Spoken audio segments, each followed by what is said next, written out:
All right. Good evening, everybody. Good morning, everybody. Good day, everybody. Depends on the time of the day that you're watching this. Welcome to the Paul Fo podcast.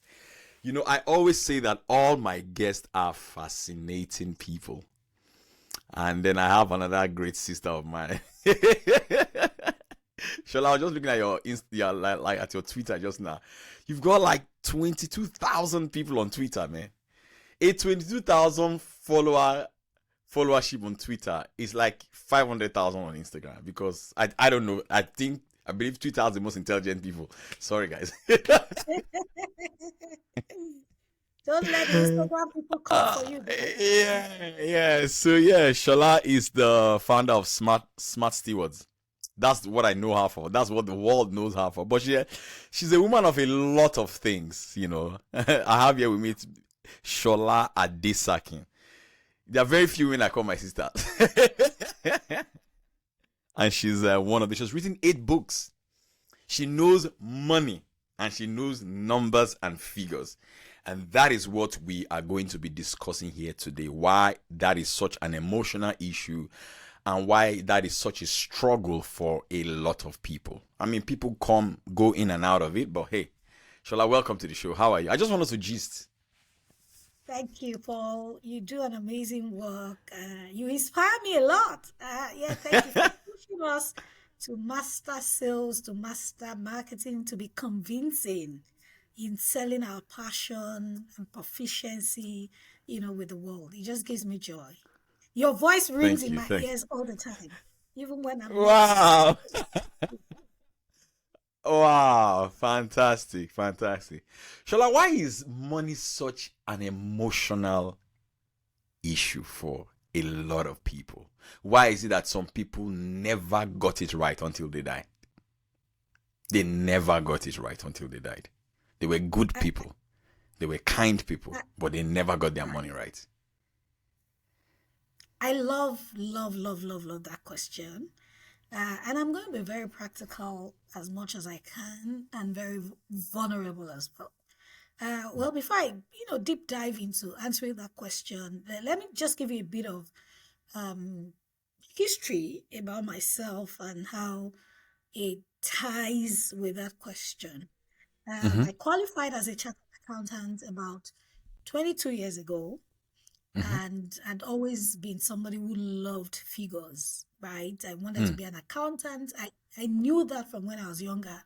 And even when my dad wanted me to study medicine so I could become the first medical mm, doctor in the family, I mm, vehemently opposed him and I became a chartered accountant. And however, for a better part of my earlier career, I struggled.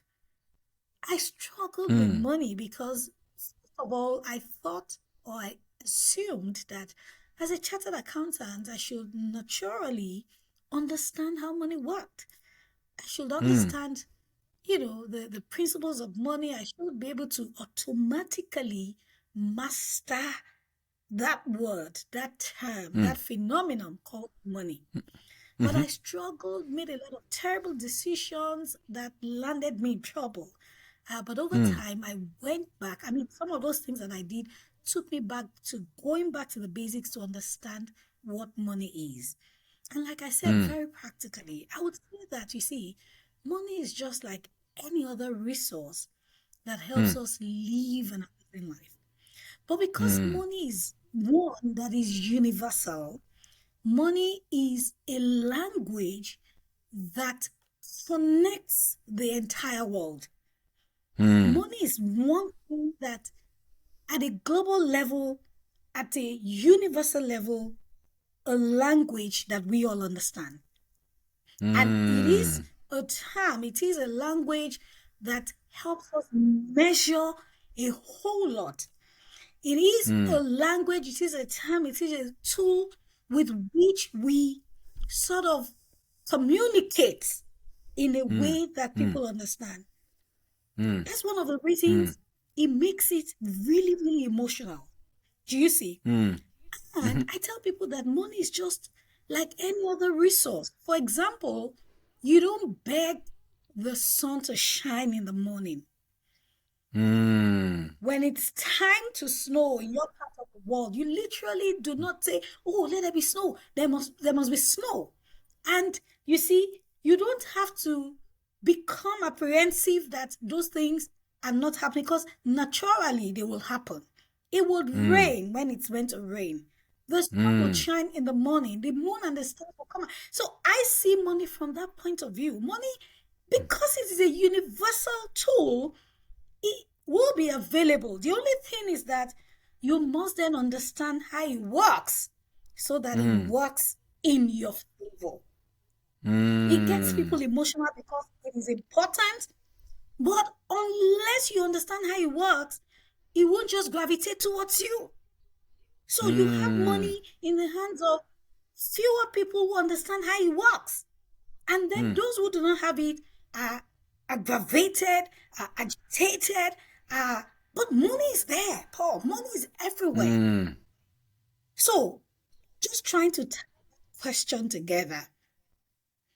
A lot of people are emotional about money because it is something that binds us together.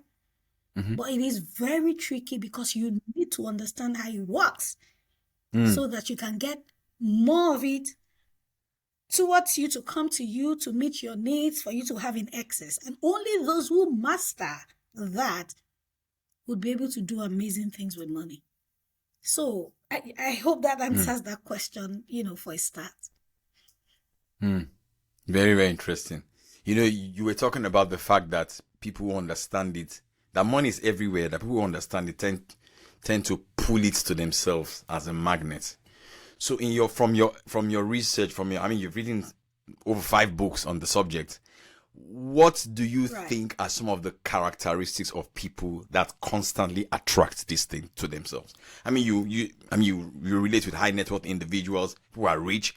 What do you think, when you've studied it, what do you think are some of the common traits in them that always attract the money to them? Thank you. I think the first thing I would say is the mindset of abundance. Now, the Mm. mindset that, see, money is out there. Mm. Since COVID, people have been saying, "Oh, there's no money, everybody's struggling." But I tell people, because I'm a person of faith, Mm. I tell people that, see, nobody, God doesn't play monetary and fiscal policies like our CBNs Mm. do, our central Mm. banks. God doesn't mop out resources. When they say during COVID, a lot of people lost their jobs, a lot of industries lost, resources. What happened was what we call wealth transfer. Money literally moved Mm. from the hands of some people into the hands of other people, moved from some sectors into other sectors. So the money Mm. that we had before COVID has even multiplied more than what we have done. So the money is here, but it is in the hands of some people, literally. If you permit me to quickly share the story of the Please do. stewards in Please the do. Bible, 3 of them. Mhm. One got five, one got two, one got one. The one that had one went to hide his talent. And when the master came Yes. back, he said, "Collect the one that he has and give to the person who already has 11, Mm-hmm. Mm-hmm. who already has 10." And the people, Mm-hmm. they were like, "Why? Well, this is unfair." And he says Mm-hmm. that, don't you know the principle of this kingdom? From the person that does not have, even the one he has will be collected from him. That's what Taking, happens yeah. every day. Yeah. From Yeah. those Yeah. who do not have, and do not even know how to manage what they have, it keeps moving into the hands of those who Sounds know how to unfair. manage it. It sounds unfair. Sounds unfair, but it's a principle. So the first thing is that abundance mindset. With people I have worked with, Mm. even in my own life, when you realize that, hey, money is inanimate, it's not a living thing. Mm. I am animate. I am a living Mm-hmm. thing. Come on now. Money cannot be smarter than me. Come on now. Come See, on now. Francis Bacon said something, and he says, "Money is a great servant, but a bad leader." So Mm. if you realize that money is inanimate, money is your servant, you will get less agitated. Come on Paul, now. Come if you on know now. what people do to get money, to make money, why do you think people kidnap? In this part of Africa, in this part of the world, there's a lot of ritual killing because people want to make wealth. People literally kill others. They kidnap. They do all manner of things to make money because money has become their leader. So when you realize that money is inanimate, an inanimate thing should not and cannot be Lead smarter you. than somebody who is animate. So This is so deep. I've never thought about it this way. Money is a tool and a resource that should help you live a full life. So money is a servant to me. And this principle works in my life. When I get agitated or I have a bill, I'm talking with my husband, I'm talking with my team members, we have a summit, we're going to do this, and I get a bit worried. I'm like, no, you know what? Money is inanimate. Money is a tool. Money is my servant. It's not going to get me agitated. So that abundance mindset just makes me realize, just makes me attract the resources. In one way or the other, either I give value or the money just comes. Yes, sir. For people who are wealthy, I see that abundance mindset. Number Very two, good. there are people of value. Money navigates towards value, Paul, at any level. Wherever there is value, money shows up. Okay, so I want you to unpack. I want you to unpack that word value for people to its nuts and bolts, because you say money gravitates towards value. So money. So guys, this is value. This is money. Once this shows up, money begins to come like this. So what is this thing called value? Unpack it for people. Thank you. Without sounding very, what's the word? Esoteric. I know value is a word that value is a word that we throw about all the time. But let me simplify it. Yeah, I'm talking to my last son who is 8 years old, and he says, "Mommy, what is value?" Value simply means that there is a problem. There is an issue on ground that needs to be solved. And I have what it takes. I have a skill to meet that. At the intersection of a problem and a solution is value. Come on, sister. Simple. I said this interview was going to be dope. I'm saying it. I am hungry. You have food. At that intersection, you are giving me value by providing that food to solve my need. Now, value can be transactional and value can be transformational. It is transactional when it then entails an exchange of money. It is transformational whereby I'm not paying you, you are not paying me, but you have met my need. Oh, I've never seen this.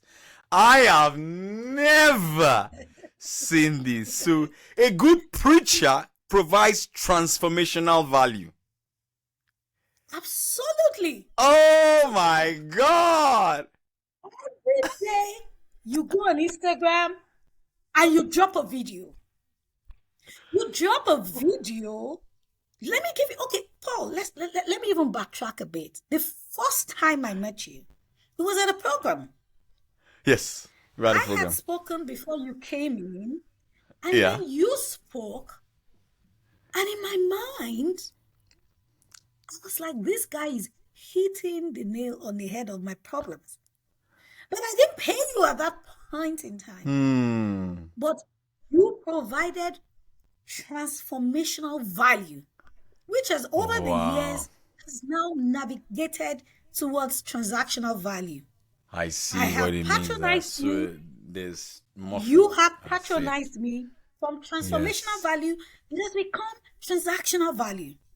I see. So back to the question, what is value? Value is just what stands in between a need and a solution. Come on A now. need, solution. A need, solution. And then, when you understand this principle, it gets to a time where you then start to monetize it, and money shows up. I Now, see. Paul, let me quickly say this. There are solution providers who are still very poor. So remember I said that money gravitates towards value Yeah. for those who understand how it works. Because you can provide value all your life and you're not making money. So money is positioned. It shows up. It shows up where there is value. Come on now. But value that is applied. Value that whoever is offering it knows how to use it. I see. I see. Either on a transactional level or a transformational value. But I think that at the end of the day, transformational value also, translates into transactional value, and then money happens. It does. It does. This is so Easy. powerful. This is so powerful. value- I love this value just intersection. Meet the needs of people. Right. Meet the needs of people, and the money starts to come in. I Let see. me quickly give an example. No, don't look quickly at the give it. richest people. Slowly give it. Let's look at the richest people in the world, Paul. Yeah. Do you know why they keep getting richer? No. They provide solutions even to the needs that we do not know exist. So sometimes some needs are obvious. I am hungry, I need food, buy food for me.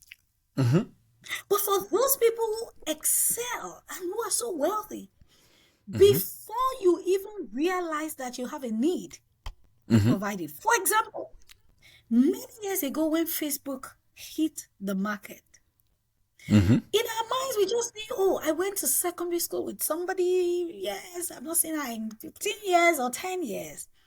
And then one guy sits somewhere in his dormitory in school saying, you know what? I can provide a platform where people from different parts of the world can reconnect with loved ones and even with new people. I'll call the name Facebook. And then Facebook launches. What's it all about? I'm not interested. And then somebody comes to say, you know what? That lady that we went to school together, I met her on Facebook. What is Facebook? Oh, and then you come on Facebook and you be like, I didn't realize that I needed this thing. And then you subscribe. Yeah. And then you start to connect.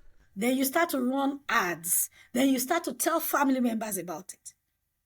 I see. Now, we think we're just using Instagram and Facebook. I mean, go look at the billions and trillions these guys are raking in. Crazy money. Oh. Crazy money, huh? So value at your level is just, being able to say these are the needs that people meet. And it entails you constantly thinking, how can I solve so the good. problem of people? This is so good. What can I do? This is so good. And then, layer it with knowledge and information on how to present yourself or sell yourself. The money will come, Paul. This is so good. Economics 101 say that demand curve slopes downwards. So if the price of a product is low, there will be a lot of demand for that product. So if I apply this principle to what you just taught me right now about value, is that the more complex the problem you solve for society, the lesser people you will have trying to solve that problem. I'll give you an example. All right. So, because there are lesser people, there will be more. The demand for your product, it will be premium. So, for example, people who can really do Facebook ads very, very well and bring sales for companies, they are not much. So when you meet them, when they bill you really, really high. But those who can do it in a cheap way, the demand is very, very high. So what I'm learning from you right now is that don't think about making money. Ask yourself, whose problem can I solve? Absolutely. Because if I solve problem, I'm obeying your law of value. The money will figure me out. But Shola, the problem is that many people, they think about is counterintuitive. They think about the money first. are not the problem to solve. Are not the problem to I solve. mean, This is a, yeah. and that's why you chase money. I can't remember what article, or maybe it was a book that I was reading that talks about you chasing money. And it says the more you try to chase money, the more money eludes you. Because you're Eludes chasing money. you. There's something backing the availability and abundance of money. That's what you chase. Then the money comes. You Let money chase chase you. Let money chase you. you. Oh, have you seen people who will tell you, no, I am not taking on any more customers for now because Yes. I am literally booked. And people are Booked. saying, please. And the person says, no, I can't. That's Yeah, money chasing yeah. you because you Yeah. provide value. Yeah, oversubscribed. Oversubscribed. I can't remember who was talking to me about one premium coach, or somebody providing a service, and already is booked up until July of 2024.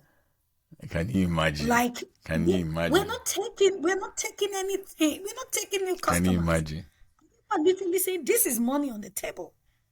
Yes. But again, like you said, I don't want to water down the premium service I provide. So you wait. You're either waiting for me. When I'm ready, then you can come on board. It's a lot, Great. Paul. It's a lot. I mean, So when you if it's a realize this lot, thing- if Yeah. it's a lot, Shola, what do you think are some of the money blockers that block people from having their share of this abundance in this universe that we live in? What blocks a them? lot of things. A lot of things. Paul, I'm grateful to have had the opportunity to converse, to move with people who are really wealthy and to those who are struggling. And I've been there, and I'm still on my journey to financial freedom. But no, I've been to places.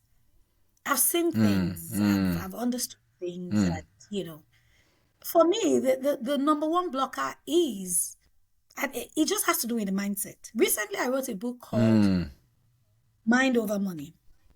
Most of the things I see, things around the mind. You give excuses, I don't think I can do this because of my background. I don't think I am rightly positioned. You go on Twitter, you see people say things like, oh, the only people who are wealthy are those. You can't be rich if you don't play, if you don't play or dance to the tunes of corruption. That's a very obvious mindset. Yes. So what am I saying? The way you think about money, the way you see money, it's rooted in your belief system. It is rooted in your background. It is rooted in your the people that you move with, your circles. For example, I give this example all the time. I have a circle of friends. Many years ago, single ladies, when one of us bought a house, almost 90 million, we all went crazy. Like, what? This is possible. If this person can do this, then we all can do it. But up until then, if anybody told us that, oh, you guys, you can buy a house as a single lady, you can, by the time she bought a house, the second person bought a house, the third person, and it went like wildfire. Praise God. Fundamental beliefs were sort of challenged. And we put in the work. So there's a lot to say about mindset, the mindset of money, the psychology of money. There's a book called The Psychology of Wealth. Yes, Morgan Housel. Morgan Housel, yeah. Yes, I'm an e-book on Mind Over Money. I said there are different money temperaments. There are different money mindsets. Deal with this because, Paul, people come into money and they lose it. Yeah. Listen to me.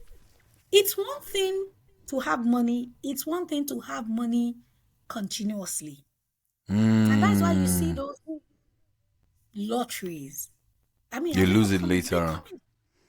A few years after, they're broke. Yeah, they lose it, There's a mindset that drives remaining in wealth. So many blockers, background, belief systems, the people surrounding Shall I you, just people hang that decision. thought a little bit? Let's take a message for our sponsors of this episode of the Paul Fu Podcast. Now, this episode of the Paul Fu Podcast was powered by two companies. The first one is Veritasi Homes. Veritasi is one of the fastest growing real estate development companies in Africa.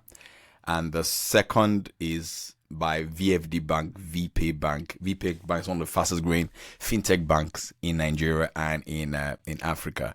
You can open your business account with VPay right now. The link is going to be on the show notes, and you will thank me later that you did that. So let's continue our conversation with the great Shola.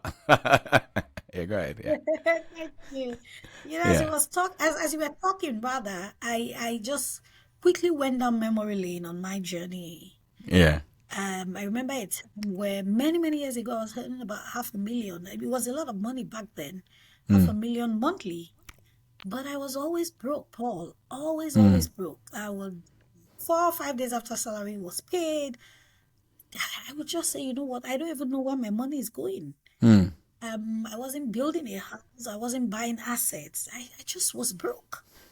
And to make you laugh, in church, when they would say, who needs prayers? And I would always come out to say, I Mm, think I've got spiritual problems. Because mm, I didn't realize I just couldn't trust. I wasn't married. I didn't have responsibilities. And I didn't know where my money was going. I mm, didn't know where my money was going, Paul. Each time I mm. thought about my finances, I was always a mess mindset. And then over So time, powerful. these days I tell people I have money in accounts that I have literally forgotten. I'm like, wait. I've got this money here. I don't remember it. I go Mm, to bed, I'm not worried about this because I know somehow it would be to paid. be So, sorted. we could go on and on about this mindset thing, but the question you asked was, what have I seen with people who are wealthy Yeah, and, people who really do not have money? The mindset is the conversation, is what they it's believe very about key. money. And The belief system. going back to where we started this conversation from, you just think that money is a god. Money is one big man up there that is very unfair and that decides to go to the people he loves or it loves, and you're just there, and you keep yourself within a circle of people who believe the same thing about money. Mm, So those are some mm. of the things we people need to change. Money is here, money is available to help you live a good life. You've Yeah, got to put in the work. You got to be a person of value. You continue to layer it with knowledge and information. that's That is right. important. Apart from the mindset thing. See, I give an example all the time of, I used to like football, many years ago. Football, I for real. Do you still like football? was, yes, he was so invested in, you know, those guys that went to the World Cup for Nigeria for the first time, Yeah, Yekini, yeah. Finidi, Okocha, all of them, Ulisse, Amokachi. And I literally knew the clubs they were paying for. Now, a few years ago, Rashidi Yekini, he was the one that scored the first goal for Nigeria in the World Cup. Yeah. He died. He died miserable and depressed. He didn't have money. A lot of people had deserted him. And I keep saying, but there are still guys in his contemporaries that we Who are still doing hear well. about. Recently, Okocha, I think, celebrated his 50th birthday or something. I can't remember. Or something, No, it something. He can't be did 50. something recently. Okucha can be 50, more than He, 50, he, yeah. was, he wasn't 50, but he celebrated a milestone birthday. And Yeah, he was all over the news. He's still very relevant. Not he very. because he's very handsome or. See, money will make you have friends. Money will continue to make you relevant if you know how to play Yeah, that game. If you game, know, yeah. so Rashidi Akini died broke, but he had handled money. So the mindset, it goes beyond having an abundance mindset. It also means that you are leveraging information. You are leveraging knowledge. You are Mm-hmm. subjecting yourself to people that can direct you to say, this is what you should do. I was reading about Yeah. Beyonce a couple of years ago, and I read an article that said she has a money team. She has a real Mm, estate, she has a real estate person, she has a lawyer, she has a full of consultants, always Yeah. advising. So these guys, what we call the richest men in the world, apart from having an abundance mindset, apart from having businesses, they know that every decision they take matters. Paul, I live in Nigeria. You don't know what policies will come up. You don't know when the dollar will be exchanging at 850. Literally Yes. in our very eyes, it has moved from, I mean, there was a time I was buying dollars at under 100 naira. Now it hits about 900, almost 1,000 a couple of weeks ago. You need people who can advise you. You need knowledge and information to say, you know what, you've got this money. This is how you should channel it. This is the amount of money that should go into this asset class. This is how you can urge against currency devaluation risks. This is what you can do. This is what amount of your money you should put in this kind of thing for the future. It's a lot. It's not just about I want to make money or I am rich. I want to be rich.